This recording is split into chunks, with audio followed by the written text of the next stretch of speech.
G'day, this is Captainoob and this is the AARP mod. No, it is not the Arouse Assaultron roleplay mod, it is in fact the Alternative Assault Rifle Properties mod. As the mod says on the box, this mod overhauls your vanilla assault rifles, mainly to remove this giant ass water-cooled barrel, which some of you don't appreciate the aesthetics for. That's no good. Anyways, we'll get right into the attachments, and first of all, for the receivers, yeah, there's nothing really new going on here, so we'll just chuck on a powerful auto. And for the barrels, here we go. This is where it gets a little bit different. So that's just the standard short barrel. You can have a shrouded barrel, which will decrease your rate of fire somehow. Maybe that's to keep the barrel cool. So yeah, that makes kind of a lot of sense there, which is pretty good. You'll also notice that the front post here is not as high as it would be on the short barrel, and they'll actually provide a lower sight for you to use this thing with these sorts of barrels, so that's very good. So this assault rifle or rear sight here is a little bit obsoleted, but whatever. Now, this is the basic barrel here. It's a little bit longer. It's got this AR-15 type of triangle thingy on the end, also a bipod, which looks pretty nice. You've also got a supported barrel. I like how it's got a ported barrel and then a supported barrel. Nice. This one's a little bit longer with a little bit less range than the long barrel, as you can see. But if you go down to the heavy barrel, that is the longest barrel you can possibly get, and the bipod is folded out, so that actually does pretty well there. It actually has the same stats as the heavy barrel there, so we are losing out a little bit with the vented barrel there in terms of weight. No, we're not. We're actually doing better than that. Never mind. I'm mad. Okay, so moving on to the stocks, we've got a little bit more happening here. We've got a solid stock. We'll just take a quick look at that. I don't like how this whole part is missing here. I'm not sure what that's all about. Maybe it's like the mechanism of the weapon, but yeah, it doesn't look entirely comfortable. But there's more to come after this. There is a wood stock which comes from the Gauss rifle. You'll notice that it's a Gauss rifle grip on the weapon too, so that's nice. And you can also have a recoil compensating stock from the Gauss rifle, which looks alright on an assault rifle. Not too bad, nothing to complain about. We'll definitely chuck that on. And for the new mags, there's only one big old bag mag, and that's what it looks like. No further comments will be made about this. Now, moving on to the sights. Like I said before, you've got the combat sights here, which lower the things down, so you can actually use them with the front post there, so that's pretty good. We'll go ahead and chuck that on with that. And for the muzzle, nothing changes here. We'll chuck a suppressed run because of why the hell not, eh? And you can also have some Creation Club paints with it. We'll go ahead and find ourselves some Hot Rod Flames. Very good. And I think that is about it for this weapon. We'll grab a semi-auto one with a scope and we'll test these out where we usually do. Righto, here we are in Gunner's Plaza with our assault rifle with some alternative properties, and that's what it looks like aiming down those lowered sights there. Looks pretty good. And moving around, having a look at this thing in third person, without that giant ass water-cooled barrel on there, this thing has a much smaller silhouette, and the Gauss rifle stock and grip are working very well on this too. Anyways, moving over to our scoped one with its unique, well, was unique until the Creation Club Gauss rifle stole it, but that's our Recon scope there.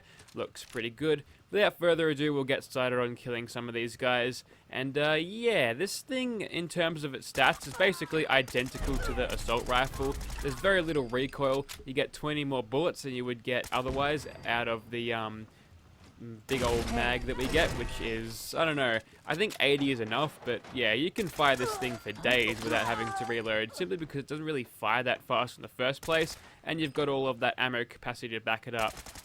Now, I'm not a ballistics expert, but I think a rifle bullet could probably punch through that couch there. Oh, would you peek up? What is this? There we go.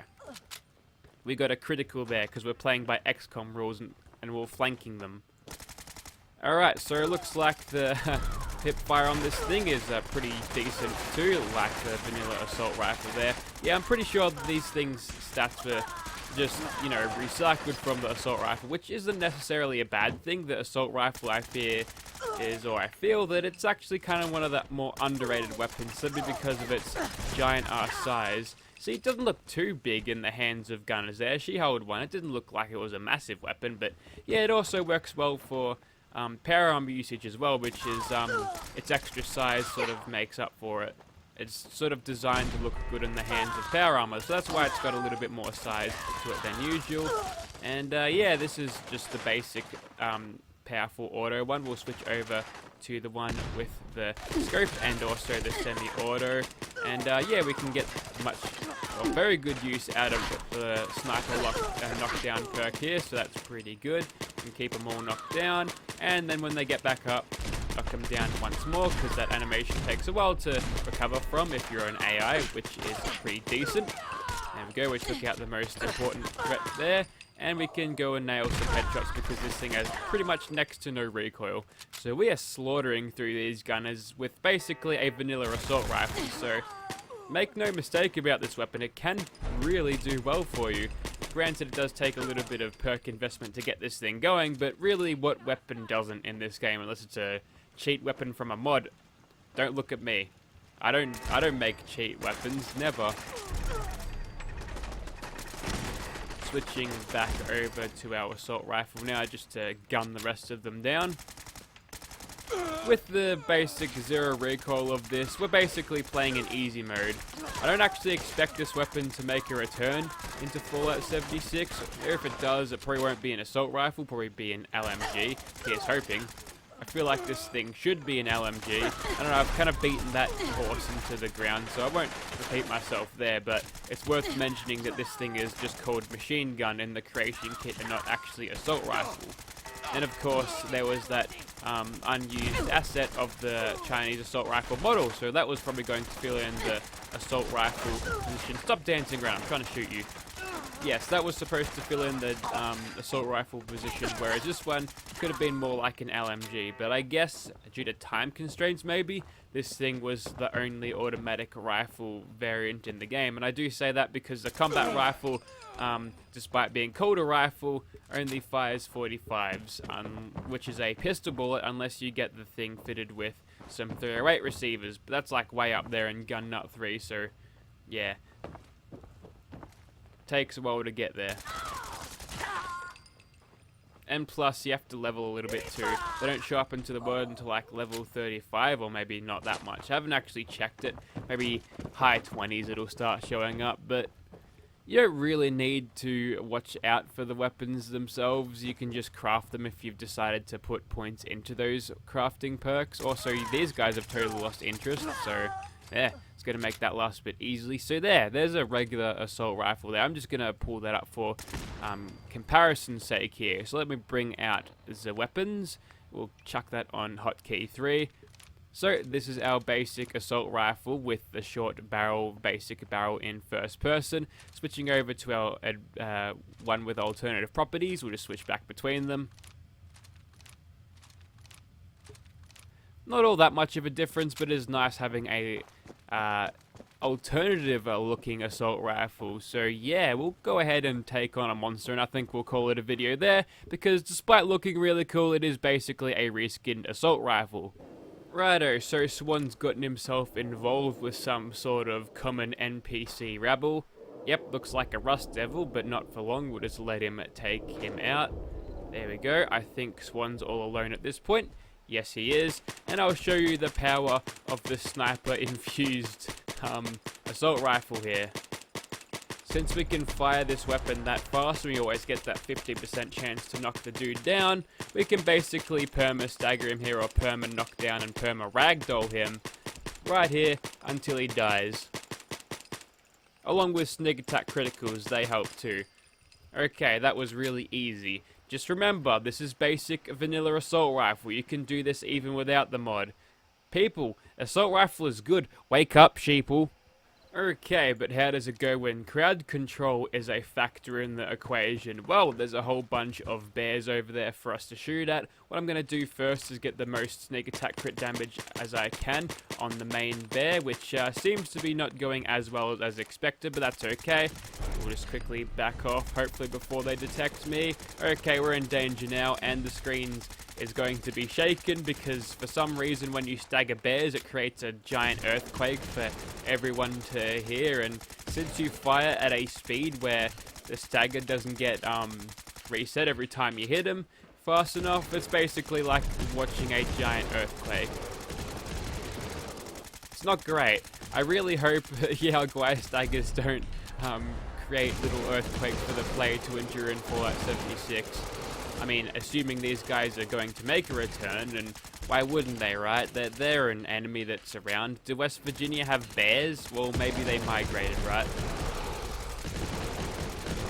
I think you could find an easier time explaining why there might be Yaoguai bears in Fallout 76 rather than there having caps as currency, or whether the Brotherhood of Steel are around, which everyone went apeshit for. But if you actually know the Fallout lore, then you can probably, you know, figure out that during the radio silence, at least on the old Pip-Boy logs or the old history logs, wow, bears are exploding everywhere. You can figure out that, yeah, that 50-year or so gap, they ought to have done something there. Maybe a Splinter Cell broke off because they wanted to leave the bunker and had a little disagreement with the original Maxon, and maybe that's why they're off on their own and spreading the Brotherhood of Steel ideals to their own sort of purpose. But why should we even care about that nonsense? Everyone's dead in Fallout 76 anyway. We're gonna have robots to kill. I'm gonna assume troubleshooter's gear will be immensely more valuable than it is in Fallout 4 and 76, because I have a feeling we're going to be fighting a lot of crazy Mr. Gutsy type creatures. Also, how did you get over here? Weird. Alright, back into caution now. I think we can do the whole swan trick here. Now I'm gonna take out these raiders first. These guys have to just trump my style, get up on my grill. There's only one raider that's allowed to be alive there. Sorry, Doggo, you had to die there. Okay, wow, there's actually a little bit more than expected. We'll just quickly take those guys out. I thought that was the main bear there, and that's why they were shooting there, just kind of like how they panic fire. But no. Okay, I think we've actually broken him by making him ragdoll there, so, you know, that's fine. Just had to play hero, huh? Only one raider can survive. Right. Now to track him down. Luckily we've got a recon scope and also wall hacks in the form of a little compass stick to follow. Even though we haven't lit this guy up in our recon scope just yet. Okay, should be slipping out of danger in a second. Hopefully. There we go. Back into caution. Okay, we're in danger again. Well, that's an easy fix. All we need to do is open up the distance. Also, was that a furious thing? Yes, it was. Nice.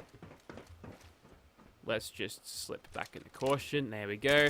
And sneak attack crit. Oh, stop detecting me. You're making this fight a whole lot longer. You're prolonging the inevitable. Okay, we are suffering a little bit with the range here, which is interesting because you do get quite a lot of range bonus out of this thing. I'm really glad we can shoot through the bear corpses because he is glitching around everywhere. Ooh, that's given me a headache watching him teleport around like that. Let's see if we can't knock him off. That'd be hilarious. Maybe I'll fix his pathing at the same time. Nope, just kidding, he's gonna go down like Swan. Although Swan, we actually did a whole lot more damage to him than this guy. So that's interesting. We're hitting Swan for about 500 when we were doing this. We're only hitting this guy for less, like 350 generally, maybe a little bit more with the headshots. But anyways, that was the vanilla assault rifle with some alternate properties. I'm really having trouble finding a reason for you to not install this mod if you have it available. It's nice and balanced because you're not going to be, you know, killing everything as easily as possible unless you get it set up right with good perks and all. But yeah, it is nice and balanced as a vanilla assault rifle is, and will give you dependable power for 5.56 ammo, which admittedly is a little bit rarer than most, but sure, you can actually find quite a lot of it out in the world anyway, so make sure you loot Scrounger and shit. Also, you never really get a scale of how big these creatures are until you crouch right next to them. That's mean. That's a huge bear with a huger health bar. Okay, that's enough from me. Links in the description if you want this. Thank you for watching, guys.